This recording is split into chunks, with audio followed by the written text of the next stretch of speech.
नमस्कार दोस्तों, mind vault audio book में आपका स्वागत है। आज हम एक ऐसी यात्रा पर निकल रहे हैं जहां जिंदगी का कोई तय सिलेबस नहीं होता। हम अक्सर सोचते हैं कि स्कूल और कॉलेज की पढ़ाई हमें दुनिया के लिए तैयार कर देगी, लेकिन असल में असली सबक तब शुरू होते हैं जब हम उस सुरक्षित क्लासरूम से बाहर कदम रखते हैं। सोचिए, एक 25-26 साल का लड़का जो शायद आप ही की तरह अपनी नौकरी की जद्दोजहद में फंसा हुआ है, हर सुबह अलार्म बजने पर एक अजीब सी बेचैनी महसूस करता है। उसे लगता है कि वो सिर्फ एक हैमस्टर व्हील में दौड़ रहा है, जहां मेहनत तो बहुत है पर मंजिल का कोई अतापता नहीं। उसे बचपन की वो घटना याद आती है जब 5 साल की उम्र में जोश जोश में उसने अपनी जुबान कटवा ली थी। उस वक्त किसी ने उसे नहीं सिखाया था कि अपनी जुबान पर लगाम कैसे रखते हैं। नहीं किसी किताब ने उसे बताया कि जिंदगी के सबक अक्सर चोट खाने के बाद ही समझ आते हैं। हम सब कहीं न कहीं उसी मोड़ पर खड़े होते हैं जहां डर हमें आगे बढ़ने से रोकता है। लेकिन क्या आपने कभी सोचा है कि what's the worst that can happen? जब हम छोटे होते थे तो गिरने से नहीं डरते थे। याद है वो बचपन जब हम बिना किसी नक्शे के बस निकल पड़ते थे? उस समय हमारा दिमाग एक खाली कैनवास की तरह था जहां हर चीज मुमकिन लगती थी। लेकिन जैसे जैसे हम बड़े हुए, समाज ने हमें एक एक्सपर्ट बनने की दौड़ में लगा दिया और हमारे बिगिनर्स माइंड की असीमित संभावनाओं को सीमित कर दिया। आज की कहानी उसी लड़के की है जिसने अपनी घबराहट और प्रोक्रेस्टिनेशन को अपना हथियार बनाना सीखा। प्रोक्रेस्टिनेशन अक्सर एक ढाल होती है जो हमें असफलता के डर से बचाती है, लेकिन अगर हम इसे सही तरह से इस्तेमाल करें तो यही खाली वक्त हमें वो आइडियाज दे सकता है जो हमारे काम को ऑर्डिनरी से एक्स्ट्राऑर्डिनरी बना दे। उस लड़के को याद आया कि कैसे 8 साल की उम्र में वो एक फैंसी ड्रेस प्रतियोगिता में स्टेज पर जम गया था और रोते हुए भाग गया था। उस एक डर ने उसे 20 साल तक स्टेज से दूर रखा। हम अक्सर तैयारी के नाम पर हफ्तों गुजार देते हैं, सिर्फ इसलिए क्योंकि हम सार्वजनिक रूप से फेल होने से डरते हैं। जिंदगी अक्सर हमें उन रास्तों पर ले जाती है जहां कोई मैनुअल नहीं मिलता। ये बिल्कुल उस माइक्रोवेव की तरह है जिसे बिना समझे चलाओ तो घर में आग लग सकती है, या कम से कम खाना तो आधा आपका ही रहेगा। हम सब अपनी अपनी मैनुअल्स खुद लिख रहे हैं, गिरकर, संभल कर और कभी कभी जुबान कटवा कर भी। जब हम अपनी विफलताओं को एक शिक्षक की तरह देखना शुरू करते हैं तो डर का वो भूत धीरे धीरे गायब होने लगता है। असलियत तो ये है कि असफलता हमें दौड़ से बाहर नहीं करती, बल्कि ये हमें अगली बार बेहतर तरीके से दौड़ने का तरीका सिखाती है। उस लड़के ने जब अपनी पहली कंपनी शुरू करने के लिए नौकरी छोड़ी तो मंदी का दौर था। हर कोई उसे पागल कह रहा था, लेकिन उसने बस खुद से एक ही सवाल पूछा, सबसे बुरा क्या हो जाएगा? जवाब था, नौकरी फिर से ढूंढनी पड़ेगी। इस एक एहसास ने उसे कूदने की हिम्मत दी। अक्सर हम सोचते हैं कि सफलता के लिए कंसिस्टेंसी सबसे जरूरी चीज है, लेकिन क्या वाकई? एक खरगोश और कछुए की कहानी तो हम सबने सुनी है, लेकिन इस बार कछुआ सिर्फ इसलिए नहीं जीता क्योंकि वो धीरे चल रहा था, बल्कि इसलिए जीता क्योंकि उसने लीक से हटकर चलना चुना। जिंदगी में ड्रिफ्टर होना बुरा नहीं है, क्योंकि जब आप बहुत सारी चीजें आजमाते हैं तभी आप जान पाते हैं कि आपकी जोन ऑफ जीनियस क्या है। वो चीज जिसे करने के लिए आपको किसी ने सिखाया नहीं, जो आपके अंदर बस सहज रूप से बहती है। हम अक्सर अपनी सहज क्षमताओं को हॉबी के डिब्बे में बंद कर देते हैं और समाज के बताए हुए गंभीर रास्तों पर निकल पड़ते हैं। लेकिन असली जादू तब होता है जब हमारा क्रिएटर एनिमल और करियर एनिमल एक साथ मिलकर काम करने लगते हैं। जैसे वो लड़का जो अपनी बोरियत से डरता था, उसे धीरे धीरे समझ आने लगा कि शांति के उन पलों में ही दिमाग सबसे ज्यादा क्रिएटिव होता है। जब हम अपने फोन को दूर रखकर सिर्फ पंखे की आवाज सुनते हैं, तब हमारा दिमाग उन तारों को जोड़ना शुरू करता है जिन्हें हम भागदौड़ में भूल गए थे। ये कहानी सिर्फ काम की नहीं है, ये जीने के उस तरीके की है जहां हम हर दिन थोड़े और मल्टी डायमेंशनल बनते जाते हैं। हम सिर्फ एक एम्प्लॉयज नहीं हैं, हम एक कलाकार हैं, एक दोस्त हैं और शायद एक फालतू जानकारी रखने वाले होर्डर भी। और यही सब मिलकर हमें एक दिलचस्प इंसान बनाते हैं। ये सफर अभी शुरू हुआ है और अभी बहुत कुछ ऐसा है जो हमारे सिलेबस से बाहर है। उस लड़के की जिंदगी का सफर अब एक नए मोड़ पर था, जहां उसे समझ आने लगा कि केवल शुरुआत करना काफी नहीं है, बल्कि चुनाव करना और लगातार सीखना ही असली खेल है। वो अक्सर सोचता था कि हम अपनी शिक्षा के इतने साल महज जानकारी इकट्ठा करने में बिता देते हैं, लेकिन बुद्धि या विजडम कहीं पीछे छूट जाती है। उसे एहसास हुआ कि ज्ञान वह है जो आपके पास है, पर बुद्धिमानी वह है जो आप उस ज्ञान के साथ करते हैं। उसे अपने वे दिन याद आए जब वो महज दूसरों को प्रभावित करने के लिए सोशल मीडिया पर फालतू तथ्य डालता था, पर असल में उन बातों को खुद कभी गहराई से नहीं समझा था। सतह पर तैरना आसान है, लेकिन असली मोती तो गहराई में ही मिलते हैं। उसने सीखना शुरू किया कि जानकारी को केवल जमा करना ही काफी नहीं है, उसे डिस्टिल करना यानी उसका सार निकालना जरूरी है। उसने एक नया तरीका अपनाया, 3 Whys का तरीका। किसी भी चीज के पीछे 3 बार क्यों पूछने से आप उसके भावनात्मक केंद्र तक पहुंच जाते हैं। जैसे जैसे वो इस प्रक्रिया में आगे बढ़ा, उसे समझ आया कि प्रगति के लिए जितना सीखना जरूरी है, उतना ही पुराने ढर्रों को भूलना या अनलर्न करना भी।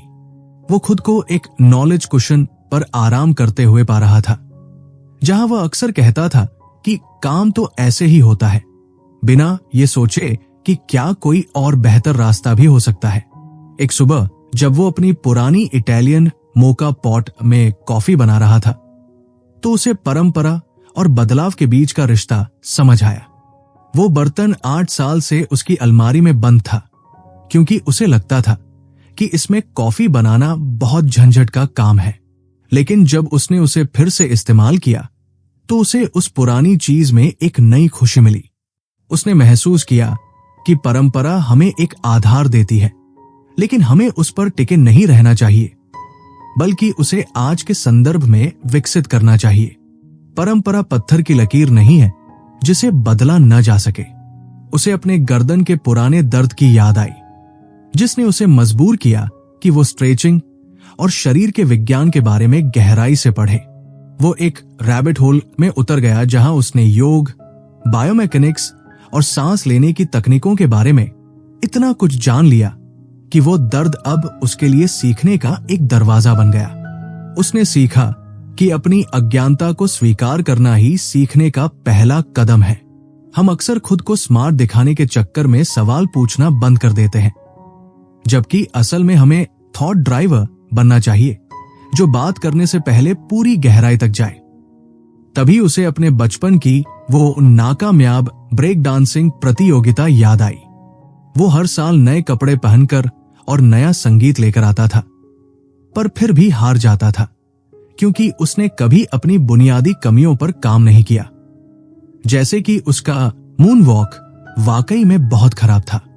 उसने समझा कि असफलता का मतलब वही चीज बार बार दोहराना नहीं है, बल्कि उसे आइटरेटिवली बेहतर बनाना है। असफलता तभी एक शिक्षक बनती है जब आप आईने में देखकर खुद से सच बोलना शुरू करते हैं कि असल में गलती कहाँ हो रही है। उस लड़के ने अब ये मान लिया था कि वो परफेक्ट नहीं है, लेकिन वो हर दिन 10% बेहतर होने की कोशिश कर सकता है। उसे अब बोरियत से डर नहीं लगता था, बल्कि वो जानबूझकर शांति के पल ढूंढता था। वो जानता था कि जब उसका दिमाग ऑटो पायलट पर होता है, जैसे बर्तन धोते समय या टहलते वक्त, तभी सबसे बेहतरीन विचार जम लेते हैं।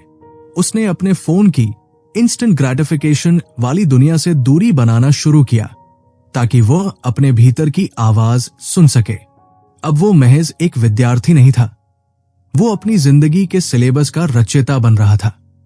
उस लड़के ने अब महसूस किया कि सीखने और खुद को बेहतर बनाने के इस सफर में दूसरों से जुड़ना और बातचीत करना भी एक बहुत बड़ी कला है। उसे याद आया कि कैसे वो बचपन में बिना रुके बोलता रहता था, पर जैसे जैसे वो बड़ा हुआ, लोग क्या कहेंगे और मैं कैसा दिखूंगा, जैसे डर ने उसकी जुबान पर ताला लगा दिया था। उसे एहसास हुआ कि हम सब एक स्पॉटलाइट इफेक्ट के साए में जीते हैं, जहां हमें लगता है कि दुनिया की हर नजर हमारी कमियों को ही ढूंढ रही है। लेकिन सच तो यह था कि हर इंसान अपनी अपनी असुरक्षाओं की लहरों में हाथ पैर मार रहा है। उसने अपनी इस घबराहट को कम करने के लिए एक सरल तरीका अपनाया। गहरी सांस लेना, शोर को कम करना और खुद से पूछना कि सबसे बुरा क्या हो जाएगा। बातचीत में अपनी बात को वजन देने के लिए उसने फालतू और अनोखी जानकारियां इकट्ठा करना शुरू किया, जिसे वो पर्सनैलिटी कहता था। वो जानता था कि अगर आप किसी बोरिंग मीटिंग की शुरुआत में या किसी डेट पर कुछ दिलचस्प और हटकर कह सकें, तो आप भीड़ से अलग दिखने लगते हैं। पर साथ ही उसने फ्रैंकलिन डी रूजवेल्ट की उस बात को भी गांठ बांध लिया कि ईमानदार बनो, अपनी बात कम शब्दों में कहो और बैठ जाओ। संक्षिप्त होना यानी ब्रेविटी में एक अलग ही ताकत होती है, जो बातचीत के रास्ते को दोनों तरफ से खुला रखती है। उसने ये भी समझा कि एक अच्छी बातचीत महज बोलना नहीं, बल्कि सामने वाले की बातों में दिलचस्पी दिखाना है। उसने लिसन टू कॉन्वर्स का असली मतलब जाना। जब आप वाकई किसी को सुनते हैं, तो आप उनकी बातों से नए धागे पकड़ सकते हैं और बातचीत को एक नया मोड़ दे सकते हैं। उसने महसूस किया कि बातचीत एक आईना है जो हमें बताता है कि हमारी सोच कितनी बदल रही है। एक रात उसे अपने वे पुराने दिन याद आए जब वो कॉल सेंटर में लोगों को अपनी सेवा न छोड़ने के लिए मनाता था। वहां उसने सीखा कि बातचीत अक्सर एक नेगोशिएशन होती है, जहां आपको चंद सेकंड में सामने वाले के मन को भांपना होता है। उसने मिररिंग और लेबलिंग जैसी तकनीकों का अनजाने में इस्तेमाल किया था, जहां सामने वाले की भावनाओं को शब्दों में पिरोकर एक भरोसे का रिश्ता बनाया जाता है। उसने जाना कि हर बहस जीतने के लिए नहीं होती। कभी कभी अपने अहंकार को किनारे रखकर हार मान लेना या पीछे हट जाना ही सबसे बुद्धिमानी भरा फैसला होता है। रिश्तों के बारे में उसकी समझ अब और गहरी हो गई थी। उसने महसूस किया कि खुशी कोई मंजिल नहीं, बल्कि रोजाना का एक पड़ाव है। वो अक्सर खुद को एक हाथ से ताली बजाने की कोशिश करते हुए पाता था, जहां वो हर चीज को सिर्फ अपने नजरिए से देखता था और रिश्तों के खालीपन से परेशान रहता था। उसने मी चक्र को तोड़ने की कोशिश की, जहां वो हर बातचीत को अपने ऊपर ले आता था। उसने एक जादुई नियम सीखा, 15% नियम। अपने सुरक्षित दायरे से धीरे धीरे बाहर निकलना और धीरे धीरे अपनी असुरक्षाओं को साझा करना ही किसी भी रिश्ते को मजबूत बनाता है। उसे समझ आया कि प्यार हैप्पीली एवर आफ्टर पर खत्म नहीं होता, बल्कि वहीं से शुरू होता है। ये एक ऐसी साझेदारी है जिसे समय के साथ सींचा जाता है, बिल्कुल पुरानी शराब की तरह, जो वक्त के साथ और बेहतर होती जाती है। माइंड वॉल्ट ऑडियो बुक पर यह कहानी अब एक ऐसे मोड़ पर पहुंच गई है जहां वो लड़का अपनी जिंदगी के सबसे मुश्किल शब्द को बोलने की कोशिश कर रहा है, नो। क्या वह अपनी सीमाओं को तय कर पाएगा? क्या वो समझ पाएगा कि लीडरशिप और पार्टनरशिप एक ही सिक्के के दो पहलू कैसे हैं? उस लड़के की जिंदगी में अब एक ऐसा दौर आया था जहां उसे अपनी सीमाओं को समझना था। वो अक्सर हाँ कहने की आदत से परेशान था, चाहे वो कोई ऐसा काम हो जिसे वो करना नहीं चाहता था, या कोई ऐसी मीटिंग जिसमें उसकी जरूरत नहीं थी। उसे महसूस हुआ कि हम अक्सर दूसरों की नजरों में अच्छा बनने के चक्कर में खुद के साथ नाइंसाफी कर बैठते हैं। उसे एक पुरानी नर्सरी राइम याद आई, जैक और जिल वाली। जैक ने जिल की मदद के लिए हाँ तो कह दिया, लेकिन उसका मन कहीं और था। वो अपने फोन में डूबा था। नतीजा, जैक गिरा, जिल भी गिरी और बाल्टी खाली रह गई। उसने समझा कि एक बेमन की हाँ न केवल हमारे काम की क्वालिटी खराब करती है, बल्कि रिश्तों में भी कड़वाहट घोल देती है। उसे याद आया कि कैसे 1-2 साल का बच्चा बड़ी बेबाकी से नो कह देता है, लेकिन समाज हमें सिखाता है कि मना करना तमीज के खिलाफ है। उसने तय किया कि वो अब अपनी प्राथमिकताओं को लेकर ईमानदार रहेगा। उसने सीखा कि अगर कोई रिश्ता ताना सुनने से टूट जाता है तो वो वैसे भी बहुत कमजोर बुनियाद पर टिका था। ना कहना महज मना करना नहीं है, बल्कि अपने कीमती वक्त और ऊर्जा को उन चीजों के लिए बचाकर रखना है जो वाकई मायने रखती है। बात जब काम की आई तो उसने अपनी कंपनी दी ग्लिच के दिनों को याद किया।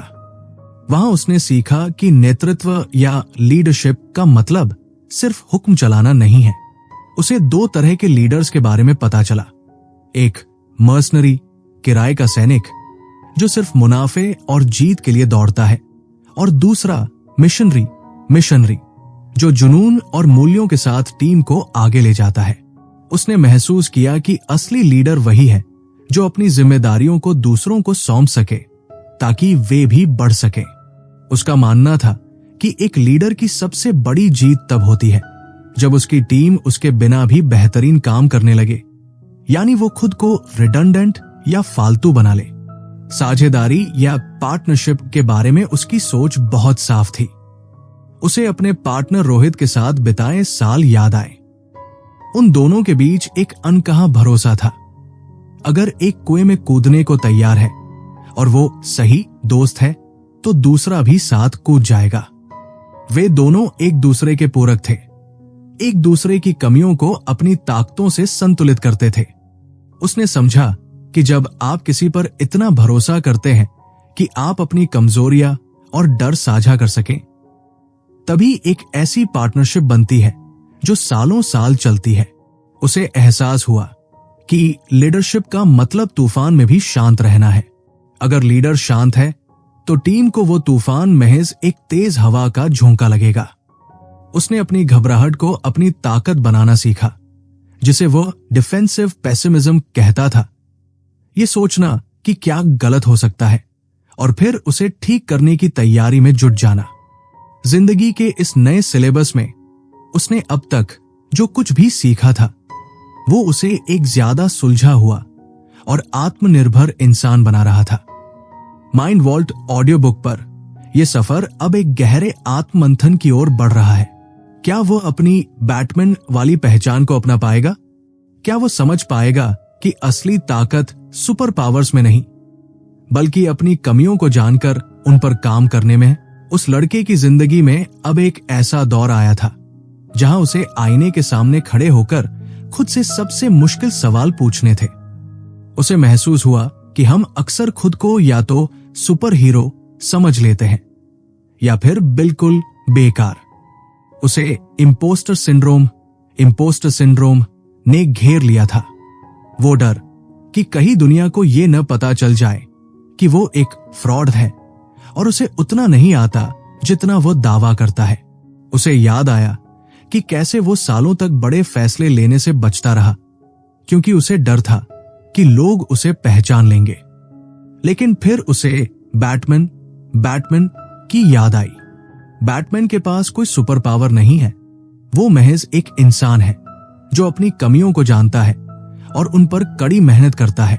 उसने समझा कि असली ताकत इस बात में नहीं कि आप में कोई कमी न हो, बल्कि इस बात में है कि आप अपनी कमियों को स्वीकार करें और अपने गैजेट्स यानी अपने कौशल से उन्हें भर दें। उसने एक अजीब लेकिन असरदार तरीका अपनाया। उसने अपनी फ्रॉड लिस्ट बनाई।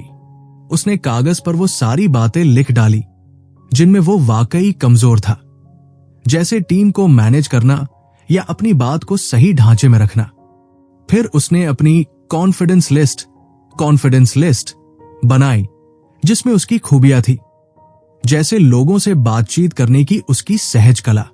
जब उसने दोनों सूचियों को आमने सामने रखा तो उसे एक जादुई बात समझ आई। उसकी खूबियां ही उसकी कमियों को सुधारने की रस्सी बन सकती है। उसने अपनी बातचीत की कला का इस्तेमाल करके अपनी मैनेजमेंट की कमियों को दूर करना शुरू किया। ये आत्म जागरूकता, सेल्फ अवेयरनेस, पानी के नीचे सांस लेने सीखने जैसा था। मुश्किल, लेकिन अभ्यास के साथ मुमकिन। सेहत को लेकर भी उसकी आंखें तब खुली जब उसकी पत्नी ने उससे एक चुभता हुआ सवाल पूछा, उन बाइसेप्स का क्या फायदा अगर तुम अपनी बेटी को 10 मिनट भी गोद में नहीं उठा सकते? उस लड़के को एहसास हुआ कि वो सिर्फ बाहर से फिट दिखने की कोशिश कर रहा था, जबकि अंदर से वो खोखला था। उसने समझा कि असली फिटनेस वो नहीं जो दूसरों को दिखाने के लिए हो, बल्कि वह है जो उसे अपनी जिंदगी को पूरी तरह जीने की ताकत दे। उसने अपनी प्रेरणा को बाहर की दुनिया से हटाकर अपने अंदर ढूंढा, एक ऐसा फ्लो जहां काम और सेहत एक दूसरे के दुश्मन नहीं बल्कि साथी बन गए। जिंदगी के इस मोड़ पर उसे समझ आया कि मकसद, पर्पस कोई ऐसी चीज नहीं है जिसे पहाड़ों पर जाकर ढूंढना पड़े। मकसद तो हर दिन को जी भरकर जीने में है। उसे अपनी पत्नी की वो बात याद आई कि छुट्टियों में फोन बंद करके खाने के हर कौर का स्वाद लेना और हवा के झोंके को महसूस करना भी उतना ही जरूरी है जितना कि करोड़ों की कंपनी बनाना। उसने सीखा कि खुशियां बड़ी उपलब्धियों में नहीं बल्कि उन छोटे छोटे ब्रेड क्रम्स या यादों के टुकड़ों में छिपी होती है जो हमारे आसपास बिखरे रहते हैं। उसे अब नक्शे की जरूरत नहीं थी, क्योंकि उसे पता था कि खुशी का रास्ता उसके भीतर से ही होकर गुजरता है। माइंड वॉल्ट ऑडियो बुक पर यह कहानी अब अपने आखिरी पड़ाव पर पहुंच रही है। क्या वो उन बिखरे हुए पलों को जोड़कर अपनी जिंदगी की किताब पूरी कर पाएगा? क्या वो समझ पाएगा कि जिंदगी का सिलेबस कभी खत्म नहीं होता, बस हर दिन एक नया पन्ना जुड़ता है? चलिए इस सफर के आखिरी हिस्से में चलते हैं, जहां सुकून और स्पष्टता उसका इंतजार कर रही है। उस लड़के की जिंदगी अब एक ऐसी मंजिल पर पहुंच चुकी थी जहां मंजिल से ज्यादा रास्ता खूबसूरत लगने लगा था। उसे केरल के उस समुद्री तट की शाम याद आई जहां वो काम के बोझ तले दबा हुआ था, नींद की कमी से आंखें जल रही थी और एक कैमरामैन ने उसे बस शांत बैठकर डूबते सूरज को देखने को कहा था। उस एक पल ने उसे सिखाया कि हम अक्सर असाधारण की तलाश में साधारण पलों की खुशी खो देते हैं। उसे समझ आया कि असली संतुष्टि करोड़ों की डील में नहीं बल्कि उन छोटी छोटी यादों में है, जैसे बेटी का हाथ पकड़कर टहलना, पुराने दोस्तों के साथ वही घिसे पिटे मजाक करना या बस खामोशी में पंखे की आवाज सुनना। जिंदगी का ये अनकहा मैनुअल अब उसके हाथ में था, जिसे उसने खुद अपनी गलतियों और अनुभवों से लिखा था। उसने जाना कि सफल होने के लिए एक्सपर्ट बनना जरूरी नहीं है, बस एक शुरुआती बिगिनर का दिमाग रखना काफी है, जो हर चीज को पहली बार की तरह देखे और सीखने के लिए हमेशा तैयार रहे।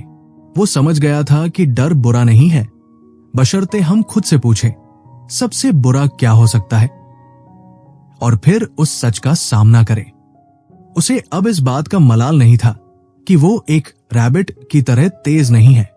उसे गर्व था कि वो एक टर्टल है जिसने बहुत सारे रास्तों को आजमाया, भटका और आखिरकार अपनी खुद की पहचान ढूंढ निकाली। आज जब वो पीछे मुड़कर देखता है तो उसे एहसास होता है कि स्कूल का सिलेबस तो सिर्फ एक शुरुआत थी। असली इम्तिहान तो उन सवालों का था जिनका जवाब किसी किताब में नहीं था। उसने अपनी कमियों को अपनी ताकत बनाया, रिश्तों में निवेश किया और ना कहना सीखकर अपनी ऊर्जा को सही दिशा दी। उसे अब भविष्य की चिंता नहीं थी, क्योंकि उसने आज को पूरी शिद्दत से जीना सीख लिया था। उसे पता था कि जिंदगी कभी सीधी लकीर नहीं होगी, ये उलझी हुई होगी, लेकिन उस उलझन में ही असली स्पष्टता छिपी है। माइंड वॉल्ट ऑडियो बुक पर हमारे साथ इस सफर में जुड़ने के लिए शुक्रिया। वो लड़का आज भी सीख रहा है, आज भी गिर रहा है, लेकिन अब वो गिरने से डरता नहीं है। वो जानता है कि जब तक उसके पास अपनी जिज्ञासा है, वो कभी हारेगा नहीं। जिंदगी के इस खेल में सिलेबस भले ही बाहर से आए, लेकिन जवाब हमेशा हमारे अंदर ही होते हैं। बस रुकिए, एक गहरी सांस लीजिए और अपने आसपास बिखरे हुए उन छोटे छोटे खुशी के टुकड़ों को समेट लीजिए। यही तो जीने का असली तरीका है। अलविदा दोस्तों, अपना ख्याल रखिएगा और अपनी जिंदगी का मैनुअल खुद लिखते रहिएगा।